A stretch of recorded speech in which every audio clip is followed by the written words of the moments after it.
El 11 de noviembre de 1956, 30.000 personas observaban desde las gradas de la base aérea Carswell, en Fort Worth, Texas, conteniendo la respiración mientras un extraño avión plateado rugía en la pista de despegue.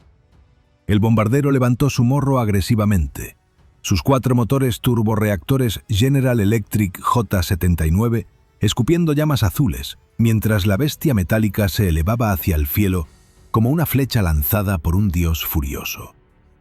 A los 63.400 pies de altitud, el piloto de pruebas empujó los aceleradores hasta el límite y el mundo cambió para siempre. Un estruendo apocalíptico sacudió las ventanas de las casas a kilómetros de distancia, cuando el B-58 Hustler rompió la barrera del sonido por primera vez en la historia de la aviación de bombardeo. Las madres sacaron a sus hijos de las camas pensando que era un terremoto. Los perros aullaban aterrorizados, y los cristales vibraban como si el mismísimo infierno hubiera llegado a Texas. Pero aquello era solo el principio de una pesadilla que terminaría devorando a 26 de estos magníficos aviones y a decenas de tripulantes en los años siguientes. La Guerra Fría convertía cada avance tecnológico en una carrera desesperada por la supervivencia.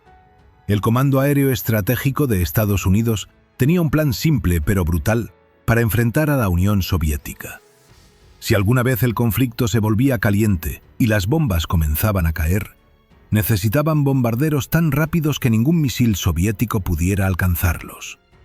La estrategia era clara como el cristal: penetrar en territorio enemigo a velocidades que desafiaran la física misma, lanzar cargas nucleares capaces de borrar ciudades enteras del mapa y regresar a casa antes de que el enemigo siquiera pudiera reaccionar. Para lograr esta fantasía letal, necesitaban una aeronave que no existía en ningún lugar del planeta.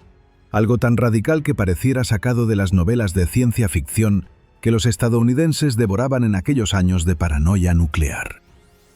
En 1949, la Fuerza Aérea emitió un estudio generalizado sobre bombarderos que hizo saltar de sus sillas a los ingenieros más brillantes del país. Convair, la compañía que más tarde se conocería como General Dynamics, presentó una propuesta que hizo que los generales del Pentágono abrieran los ojos con incredulidad. Hablaban de un bombardero con ala delta capaz de volar a más de 1.000 millas por hora con un alcance de 3.000 millas, números que sonaban completamente demenciales, cuando apenas hacía 2 años que el capitán Chuck Yeager había roto la barrera del sonido por primera vez en el Bell X-1. La competencia era feroz y despiadada. Boeing, Curtiss, Douglas, Martin y North American Aviation presentaron sus propios diseños, cada uno más ambicioso que el anterior, pero la Fuerza Aérea seleccionó solo 2 propuestas para la fase 1 del estudio: el MX-1712 de Boeing y el MX-1626 de Convair.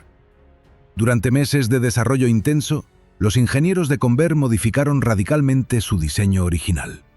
Abandonaron los motores turborreactores J-53 inicialmente propuestos y los reemplazaron con 4 de los nuevos modelos J-79, máquinas rugientes capaces de generar una potencia descomunal. Rediseñaron completamente el fuselaje para hacerlo mucho más estrecho, creando lo que llamaron una cintura de avispa que reduciría la resistencia al aire durante el vuelo supersónico. Cada cambio acercaba el diseño a la perfección aerodinámica, convirtiendo el proyecto en una obra maestra de ingeniería que desafiaba todo lo conocido hasta ese momento. La batalla final entre Boeing y Convair fue tan reñida que los generales debatieron durante semanas sobre qué proyecto elegir. Al final tomaron una decisión que cambiaría la historia de la aviación. Boeing ya estaba produciendo el B-52 Stratofortress, así que para diversificar a los fabricantes y no poner todos los huevos en la misma canasta, eligieron a Convair. En febrero de 1953, la Fuerza Aérea emitió el contrato oficial para desarrollar lo que ahora se llamaría formalmente B-58, un nombre que pronto resonaría en los cielos con el rugido de sus motores y el trueno de su estampido sónico. Los ingenieros de Convair sabían que estaban creando un monstruo, pero la ambición los cegaba. El diseño del ala delta no era nuevo, ya lo habían probado en proyectos anteriores como el XF-92A y el F-102, pero nunca a esta escala ni con esta potencia. Las 4 turbinas colgaban de las alas como garras metálicas listas para desgarrar el aire, cada una capaz de generar un empuje que haría temblar el suelo. Pero la verdadera locura estaba en los detalles que nadie veía desde fuera. Para evitar que el avión se convirtiera en un horno volador durante el vuelo supersónico, los ingenieros diseñaron una piel revolucionaria hecha de fibra de vidrio en panal de abeja, intercalada entre placas de aluminio y acero pegadas entre sí. Este método absorbía el calor infernal generado por la fricción del aire a velocidades que superaban las 2 veces la velocidad del sonido.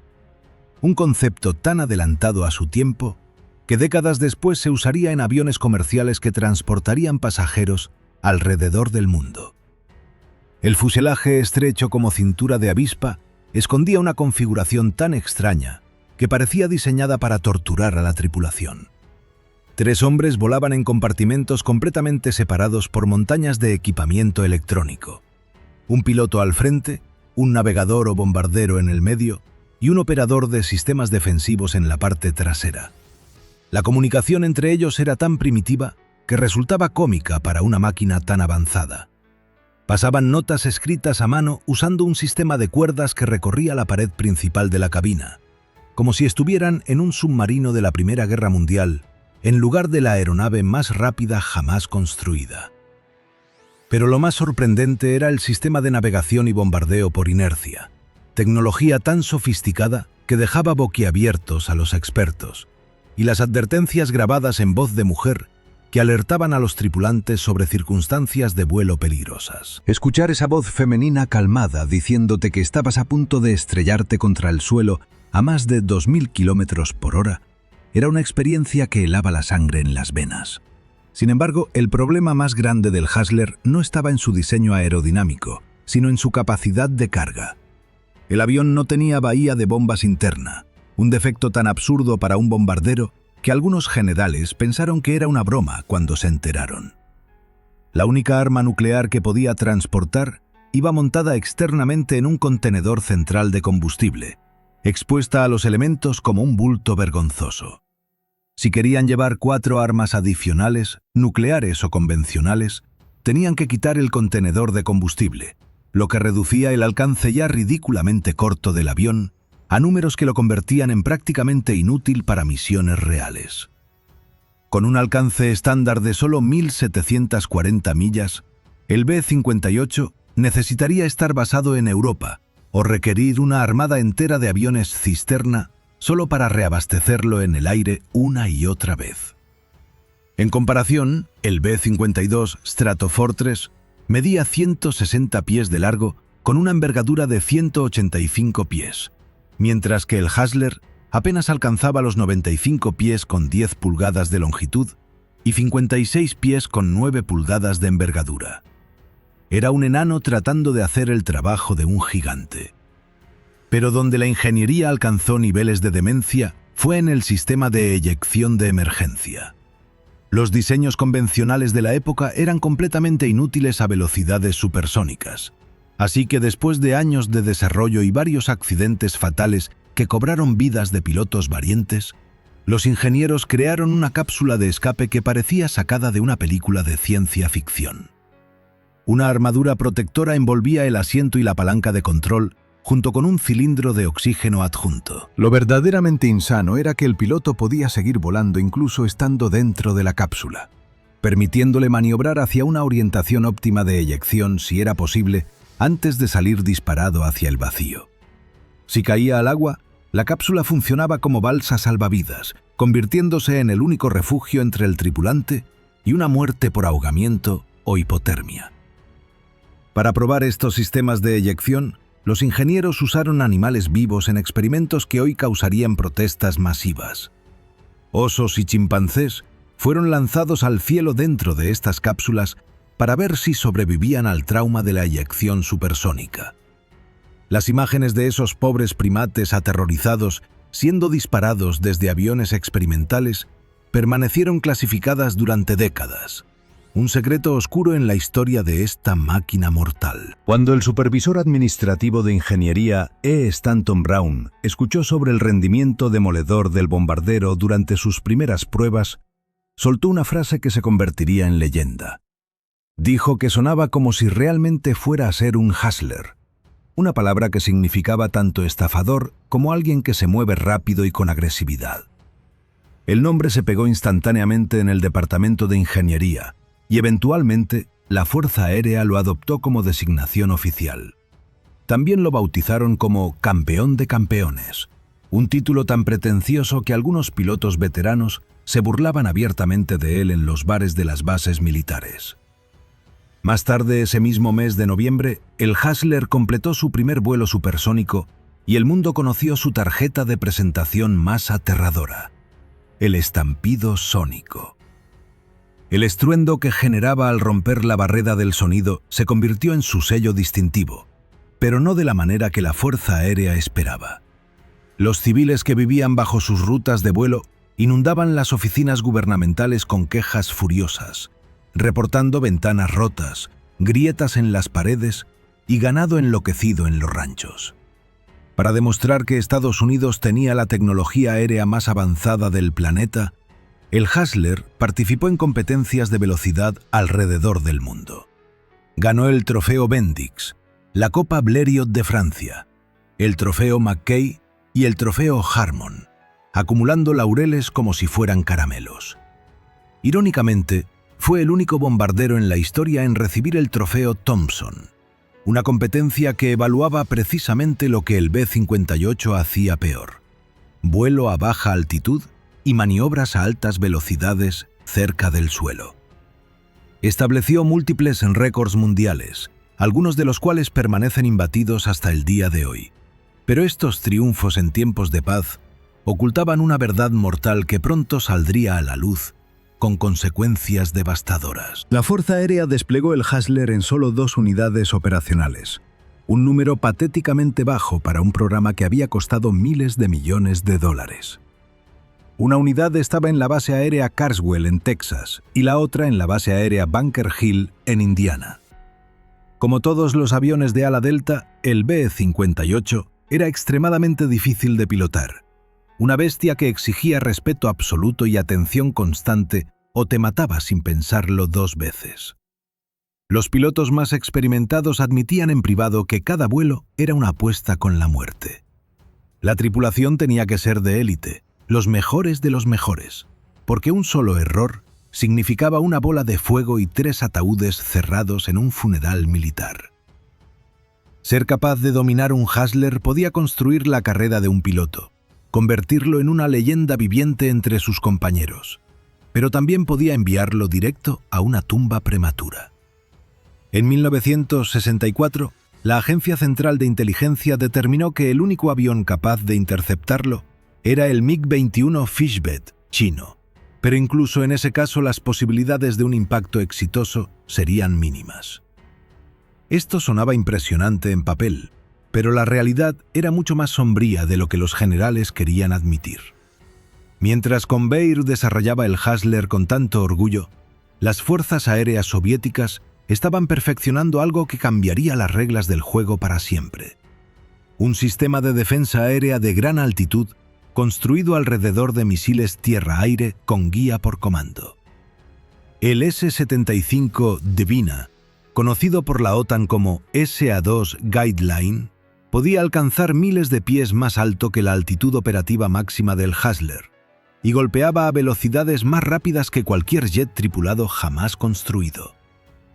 La solución de Convair fue intentar volar más bajo, pero esto significaba que el B-58 tendría que reducir su velocidad debido al aire más denso en altitudes bajas. Esto destruía completamente el propósito principal del diseño del Hustler: su capacidad de alcanzar velocidades de Mach 2. Peor aún, el avión manejaba las velocidades bajas de manera terrible, convirtiéndose en un pato cojo tambaleante en lugar del halcón supersónico que prometía ser. Las tripulaciones de mantenimiento de Convair reportaban que por cada hora que el B-58 volaba, requería 35 horas de reparaciones. Era una pesadilla logística que devoraba recursos, dinero y paciencia. En dólares actuales, un solo B-58 costaría 96 millones, una suma obscena para una máquina que pasaba más tiempo en el hangar siendo reparada que cumpliendo misiones reales. La tasa de accidentes del Hustler era tan alarmante que los estadísticos del Pentágono revisaban los números una y otra vez pensando que había un error en los cálculos. De los 116 bombarderos producidos, 26 se estrellaron y se convirtieron en chatarra retorcida esparcida por campos, montañas y océanos. Una tasa de pérdida total del 22.4% durante su vida útil. Cifras que harían que cualquier programa moderno fuera cancelado inmediatamente y sus responsables despedidos en el acto. Cada vez que un Hustler se estrellaba, la investigación revelaba defectos de diseño que los ingenieros habían ignorado o considerado aceptables en su obsesión por alcanzar velocidades supersónicas. Las familias recibían ataúdes sellados y medallas póstumas, mientras los generales prometían que el próximo accidente sería el último. Una mentira que repetían una y otra vez hasta que perdió todo significado. Algunos pilotos de prueba simplemente renunciaron antes de que el programa los matara. No querían arriesgar sus vidas ante una posibilidad tan significativa de desastre, y nadie podía culparlos por ello. Hombres con miles de horas de vuelo, veteranos de combate que habían sobrevivido misiones imposibles, veían al BE-58 y decidían que había una línea que no estaban dispuestos a cruzar. El miedo era palpable en las salas de briefing cuando se asignaban misiones con el Hustler. Los pilotos jóvenes trataban de ocultar el temblor en sus manos mientras revisaban los procedimientos de emergencia que sabían que probablemente no funcionarían si las cosas salían mal a Mach 2 y 60.000 pies de altitud. Las esposas dejaban de despedirse en las mañanas con besos alegres y comenzaban a abrazar a sus maridos como si fuera la última vez, porque muy frecuentemente lo era. Sin embargo, la contradicción más grotesca era que a pesar de todo esto, el Hustler seguía siendo increíblemente popular entre ciertos círculos. Equipos alrededor del país hacían fila para intentar domarlo, atraídos por la promesa de gloria y la experiencia única de volar más rápido que la velocidad del sonido. No muchas personas en el mundo podían presumir de haber roto la barrera sónica, y ese prestigio cegaba el juicio de muchos aviadores ambiciosos que veían al B-58 como su boleto a la inmortalidad profesional.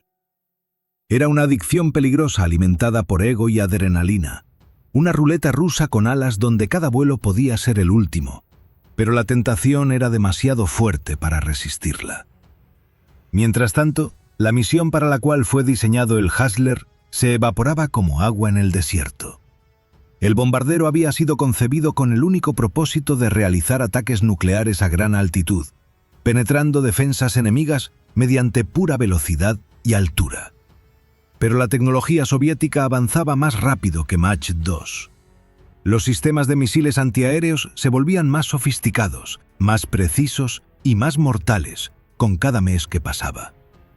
El Kremlin invertía fortunas en crear una red de defensa que podía convertir el cielo en un cementerio para cualquier intruso, sin importar qué tan rápido volara. El SA-2 Guideline era solo el principio de una generación completa de armas diseñadas específicamente para derribar bombarderos como el Hustler, y los estrategas estadounidenses lo sabían perfectamente. La doctrina militar estaba cambiando también. La guerra de Vietnam arrastraba a Estados Unidos hacia un conflicto donde los bombarderos de alta velocidad y gran altitud eran prácticamente irrelevantes. Lo que se necesitaba eran aviones multipropósito capaces de operar a baja altitud, lanzar bombas convencionales con precisión y adaptarse a condiciones de combate real en lugar de escenarios apocalípticos de guerra nuclear total. El Hustler no podía hacer nada de eso sin convertirse en un blanco fácil. Cada intento de adaptarlo a nuevas misiones revelaba más limitaciones fundamentales de su diseño. Era como intentar usar un auto de carreras de Fórmula 1 para transportar carga. Técnicamente posible, pero completamente absurdo desde cualquier perspectiva práctica. Las luchas políticas internas y las restricciones presupuestarias plagaron el proyecto Conveyor desde su inicio mismo. Diferentes facciones en el Pentágono peleaban por financiamiento, mientras el Hustler devoraba dinero sin producir resultados tangibles en capacidad de combate real. Los congresistas comenzaban a hacer preguntas incómodas sobre por qué seguían financiando un programa que mataba más tripulantes estadounidenses que cualquier enemigo potencial. La presidencia de Nixon comenzaba y Estados Unidos se acercaba a un punto muerto en Vietnam, cuando finalmente la realidad se impuso sobre las fantasías supersónicas de los años 50. En 1970, el Comando Aéreo Estratégico de la Fuerza Aérea tomó la decisión que debió haber tomado años antes. Retiró el Hustler del servicio activo. Después de menos de una década de vida operacional, el bombardero más rápido jamás construido terminó sus días sin haber disparado un solo tiro en combate real, sin haber lanzado una sola bomba sobre territorio enemigo, sin haber cumplido ni una sola vez la misión para la cual había sido diseñado con tanto fanatismo. Miles de millones de dólares invertidos, docenas de vidas perdidas en accidentes, años de desarrollo e ingeniería obsesiva, todo para crear una máquina que nunca vio acción bélica. Era el fracaso más costoso y embarazoso en la historia de la aviación militar estadounidense hasta ese momento. El legado del B-58 era una colección de contradicciones tan absurdas que resultaban casi cómicas. Por un lado, había ganado prácticamente todos los trofeos importantes de aviación que existían: el Bendix, el Blériot, el Mackay, el Harmon y el Thompson. Estableció récords de velocidad y altitud que permanecen imbatidos décadas después. Los libros de historia de la aviación le dedicaban capítulos enteros, celebrándolo como una maravilla tecnológica de la era dorada del diseño aeronáutico. Pero por otro lado, fue completamente inútil para propósitos militares reales. No podía cumplir su misión de bombardeo estratégico porque los misiles soviéticos lo convertían en un blanco fácil. No podía adaptarse a combate convencional porque su diseño era demasiado especializado y frágil. No podía operar económicamente porque cada hora de vuelo requería una eternidad de mantenimiento. Era el equivalente aeronáutico de un auto deportivo carísimo que solo servía para ganar carreras en circuitos, pero que nadie usaría jamás para ir al supermercado. La tecnología simplemente avanzó más rápido que las velocidades supersónicas del Hustler. Mientras los ingenieros de Convair celebraban romper la barrera del sonido, los científicos soviéticos perfeccionaban misiles que podían volar 3 veces más rápido y alcanzar altitudes donde el aire era tan delgado que ningún motor a reacción podía funcionar.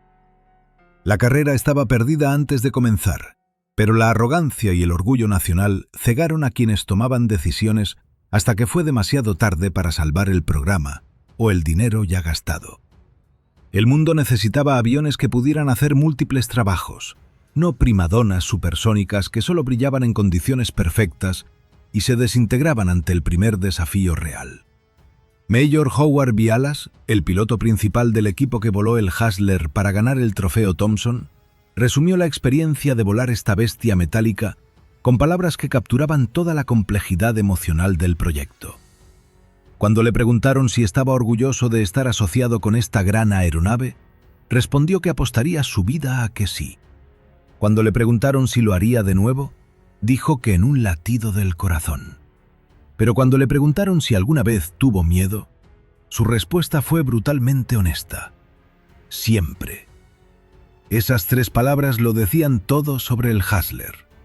Era magnífico y aterrador, impresionante y letal, avanzado y obsoleto, todo al mismo tiempo.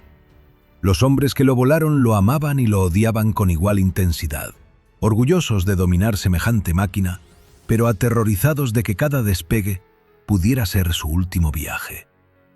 Los Hustler sobrevivientes terminaron en museos alrededor de Estados Unidos, monumentos brillantes a una era donde la velocidad parecía ser la respuesta a todos los problemas militares.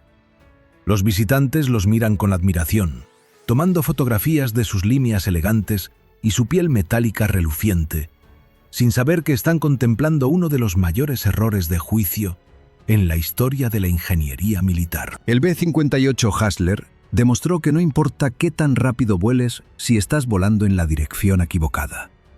Demostró que la innovación sin propósito práctico es solo un desperdicio costoso de recursos. Y demostró que a veces la tecnología más impresionante es también la más inútil cuando se enfrenta a la realidad brutal del combate moderno.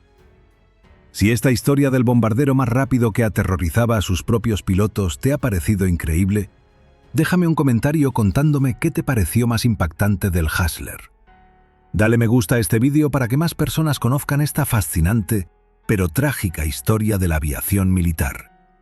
Y suscríbete al canal porque tengo muchas más historias sobre aviones legendarios que cambiaron la historia del siglo XX. Máquinas que volaron más alto, más rápido y más lejos que cualquier cosa imaginada antes. No te pierdas el próximo episodio.